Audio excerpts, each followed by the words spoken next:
But what was I saying before I get sidetracked with other stuff? With the business credit cards. Yeah, U.S. Bank, Chase. This is not a funding card that I have, but the Bank of it or the American Express Platinum card. Oh yeah. The American Express Platinum card, I get it. It's about $600 a year, Mm-hmm. but one of my most valuable cards, yo. Because I don't know about you, but I hate being a regular. Could I cuss on here or no? Go ahead, man. I hate being a regular nigga at the airport. You feel me?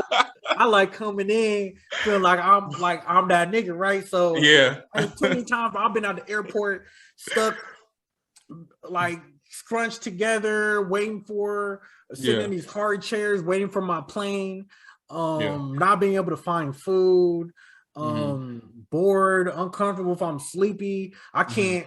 You ever try to fall asleep in one of them little terminal chairs? They're Hey they're like man. this and they're hella hard. You That's what can't I'm saying. you can't Hey, we lay out we or can't we nothing. can't relate no more. We in the lounge, you know what I'm Right. saying?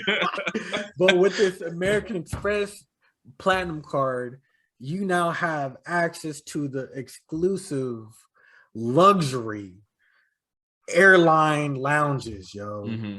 The American Express, why am I forgetting the name of it? What's the lounge called? Centurion. Centurion Lounge. Yeah. These are the lounges where you be able to go in. They got buffets. Mm-hmm. They got mimosas on deck. All They day. got bars. You get free alcohol. Well, I'll say included alcohol. I'm not gonna say free. It's included alcohol, Mm-hmm. included food, included chairs where you can extend your feet, extend your legs. You could, if you really wanted to, you could take a nap. There's no more fighting over electrical outlets. Oh man. There's no more having to walk 5 miles to the other side of the airport to be able to find an outlet. There's outlets everywhere now. Yeah. I'm bougie now. I'm bougie now. I can't go back to a regular person traveling. I That's what I'm only saying. fly. I only fly using my American Express now. And That's on what I'm top of saying. that, they have a bonus. I don't know where it is right now, but if you spend I can't remember. It's been a while, but I think is you have to spend a certain amount of money within the first 3 months, and they'll give you $100,000 membership reward points. Mm-hmm. These membership reward points can be cashed in to be able to get your flights, Yeah. right? So now I've been paid for a full flight in over a year, 2 years, Mm. and I've been all around the country, Mm. right? Right. So that's that's why I love the American Express, man, because they give out so many opportunities for people to fly for free, fly in luxury. And if you know how to MS, look, Yeah, you it's good. You good to endless. go. You good Yeah. to go. And then on top of that too, I want to mention with the 100,000 points. If some people don't know, just for measure, that's about $1,000 in actual cash. So when we talk about a $600 annual fee, when you know how to MS, you got to play to basically pay yourself $400.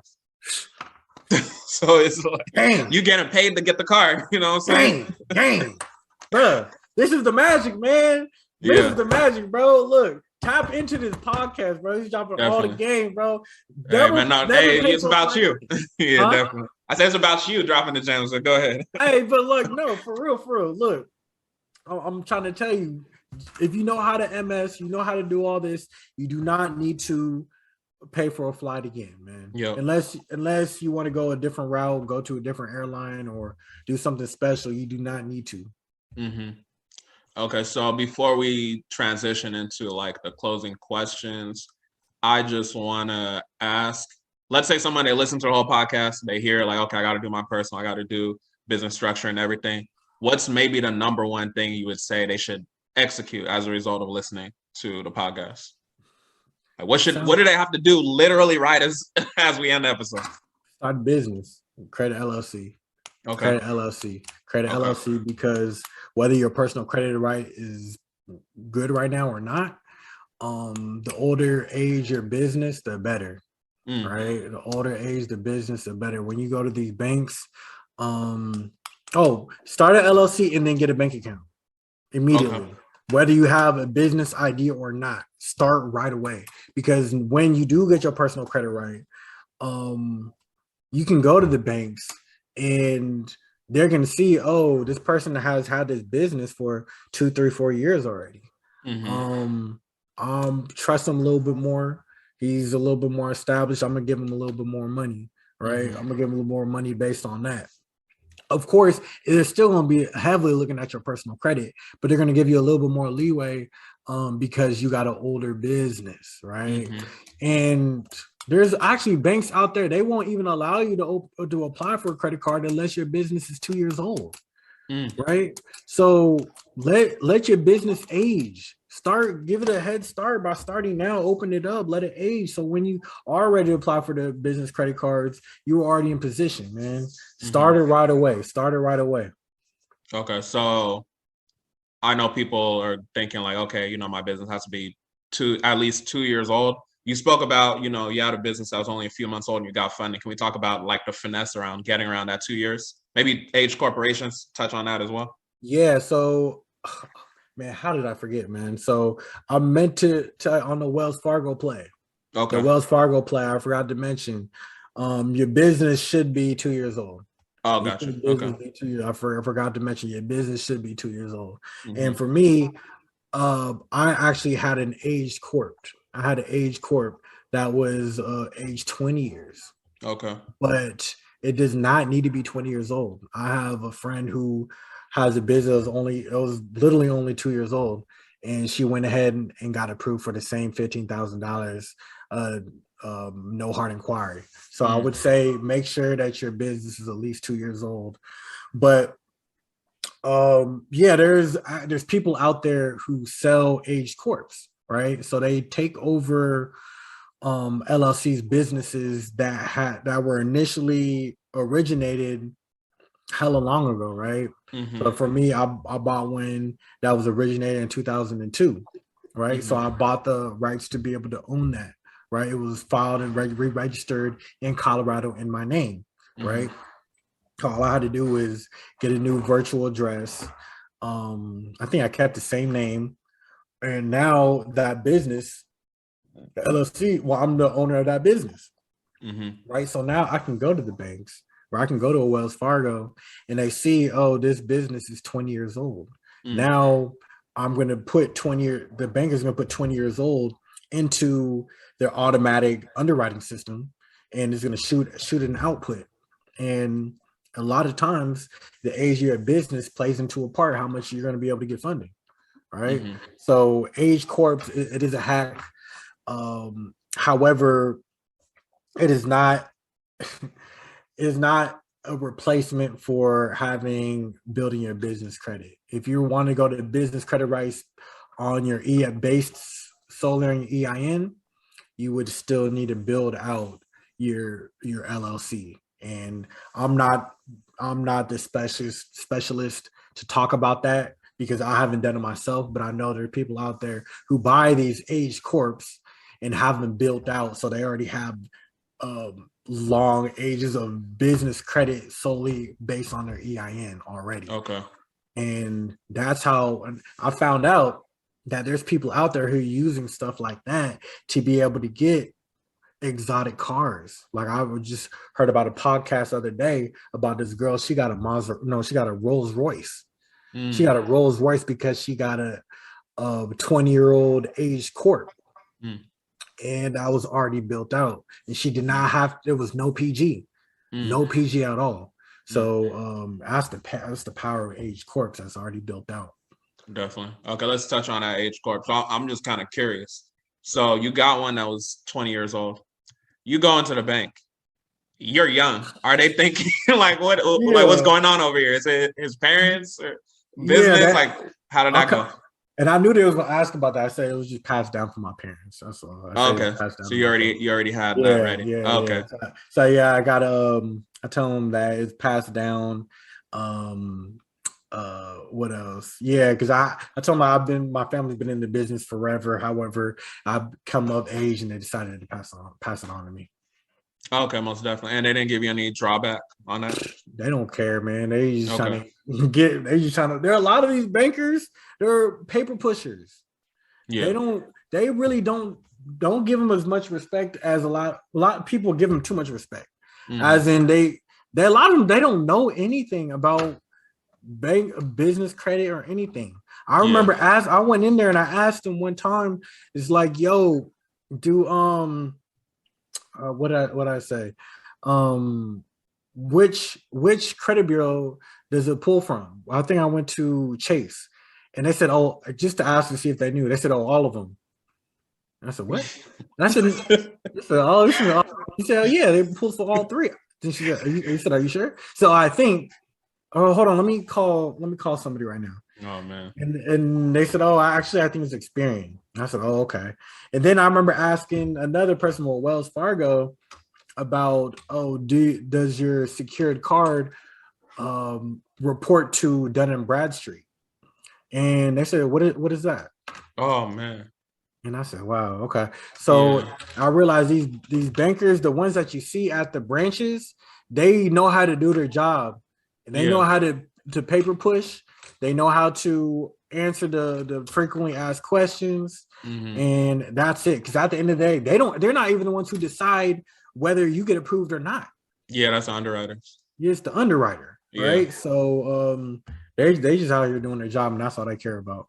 No, and I most definitely agree. I had a similar experience as well. So tell me about that.